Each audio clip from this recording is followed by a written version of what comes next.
আসসালামু আলাইকুম বন্ধুরা, সবাই কেমন আছেন? আশা করি সবাই ভালো আছেন। আজকে আমি আরও একটি নতুন রেসিপি নিয়ে চলে আসলাম। আজকে আমি তৈরি করে দেখাবো 1 প্যাকেট সুজি আর গরু দুধ দিয়ে খুব মজার একটা নাস্তা রেসিপি। আর এই রেসিপিটি যদি আপনারা বাড়িতে তৈরি করে খান তাহলে অবশ্যই অনেকটা মজা পাবেন।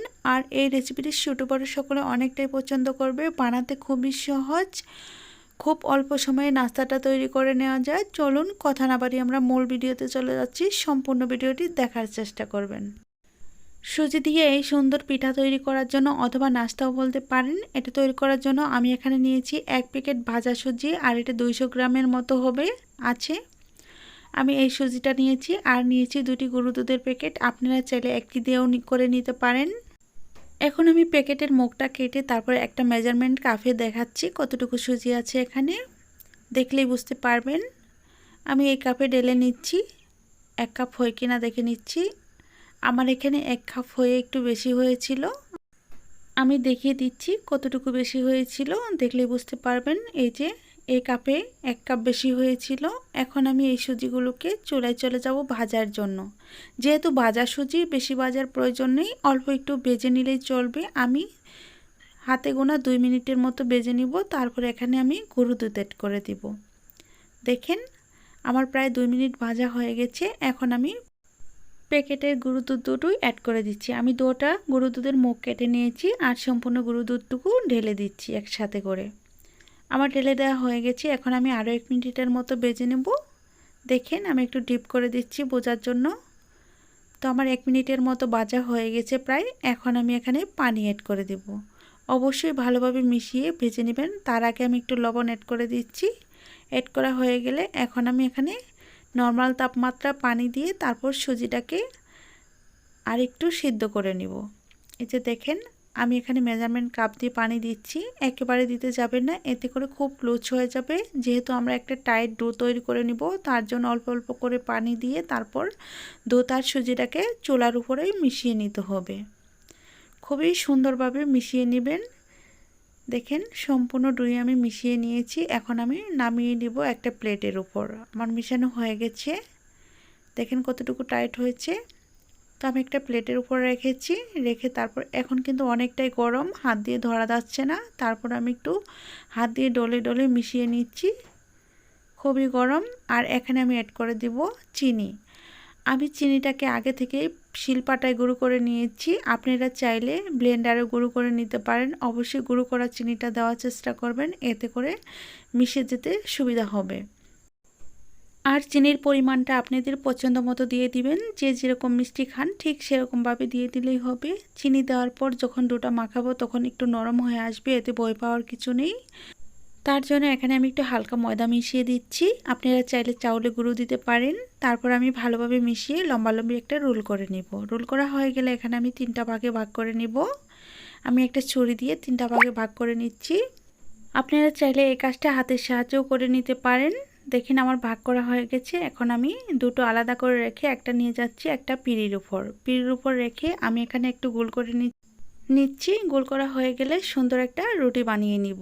দেখেন আমি কীভাবে গোল করে নিচ্ছি। তারপরে চ্যাপটা করে নিয়ে একটা বেলনার সাহায্যে বেলে সুন্দরভাবে একটা রুটি তৈরি করে নিব। তার আগে একটু ময়দা লাগিয়ে নিচ্ছি যাতে করে পিঁড়ির গায়ে লেগে না যায়। যেহেতু আমরা এখানে চিনি দিয়েছি, ডোটা একটু নরম হতেই পারে, তার জন্য ময়দা দিয়ে তারপর রুটিটা বেলে নিতে হবে।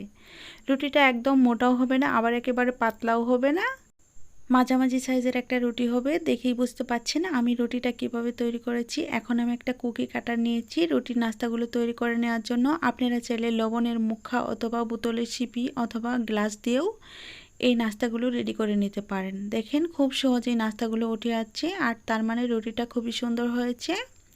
এইভাবে আমি সবগুলো রুটি বানিয়ে তারপর সবগুলো নাস্তা তৈরি করে নিব। দেখেন খুবই সুন্দর হয়েছে।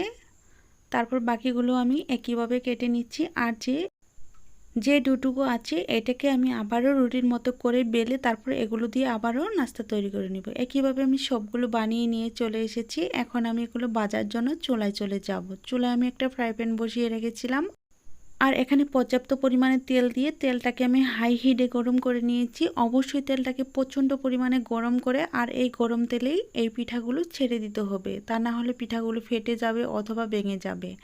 দেখেন এগুলো আমি একদিক দিয়ে দিচ্ছি, অন্য দিক দিয়ে ফুলে বেশি উঠেছে, একদম ফুচকার মতো। ফুচকা ভাজার সময় যেমন আমরা তেলটাকে হাই হিটে গরম করে নিই, ঠিক সেইভাবে এই নাস্তাগুলো গরম তেলে ভেজে নিতে হবে। আর দেখেন নাস্তাগুলো 1 মিনিটের মধ্যে বেশি উপরে উঠেছে। আর এগুলোকে এখন আমি লাল লাল করে ভেজে নিব। আর এগুলো দেখতেও যেমন সুন্দর, খেতে কিন্তু অসম্ভব মজা। আমি এই ফাঁকে বলছি, যদি আমার রেসিপিটি ভালো লেগে থাকে, এখনও যারা লাইক দিয়েছেন তাদেরকে অসংখ্য ধন্যবাদ। আর যারা লাইক দেননি তারা অবশ্যই লাইক দিয়ে পাশে থাকার চেষ্টা করবেন। আর সম্পূর্ণ ভিডিও দেখার পর যদি ভালো লেগে থাকে তাহলে চ্যানেলটাকে সাবস্ক্রাইব করে দিয়ে আমার ফ্যামিলির সদস্য হয়ে যাবেন। আর পাশে থাকা বেল বাটনটি অন করে রাখবেন আমার চ্যানেলে ভিডিও সবার আগে পাওয়ার জন্য।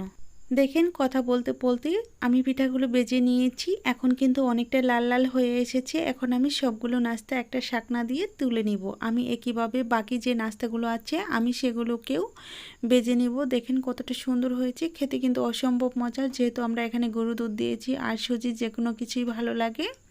তো আমি একইভাবে সবগুলো নাস্তা বেজে তারপর ফিরে এসে দেখাবো সবগুলো নাস্তা ভাজার পর কেমন হয়েছে। আর এগুলো নাস্তা ভাজা খুবই সহজ, আপনারা ট্রাই করে দেখতে পারেন, খুবই সহজ।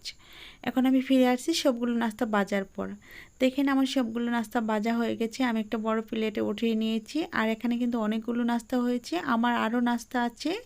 আমি এখানে 1 প্লেট নিয়ে চলে এসেছি। আর নাস্তাগুলো কালার দেখতে পাচ্ছেন কতটা সুন্দর হয়েছে। আপনারা চাইলে এভাবে ছোটো বড়ো সকলে বাচ্চাদের অথবা বাড়ির সকলের জন্য তৈরি করে দিতেই পারেন, খেতে মিষ্টি মিষ্টি লাগে আর খুবই মুচমুচে একটা নাস্তা রেসিপি। আর এটা যখন একটু ঠান্ডা হবে তখন আরও মুচমুচে হয়ে যাবে, এখন কিন্তু অতিরিক্ত গরম। আমি এখন নাস্তাগুলো ভেঙে দেখানোর চেষ্টা করেছি। দেখেন নাস্তাগুলোর ভিতরে একদম ফুলকো, খুবই সুন্দর একটা নাস্তা হয়েছে, একদম ফুচকার মতো সম্পূর্ণই ফুলকো একটা নাস্তা হয়েছে। আমি আবারও বলছি, যদি আমার রেসিপিটি ভালো লেগে থাকে প্লিজ দয়া করে চ্যানেলটি সাবস্ক্রাইব করে দিবেন। আর যারা অলরেডি সাবস্ক্রাইব করে দিয়েছেন তাদেরকে অসংখ্য অসংখ্য ধন্যবাদ। আর যারা সাবস্ক্রাইব করেননি প্লিজ অনুরোধ রইল সাবস্ক্রাইব করে দিবেন। আজ এই পর্যন্তই, ভালো থাকবেন, সুস্থ থাকবেন, খোদা হাফেজ।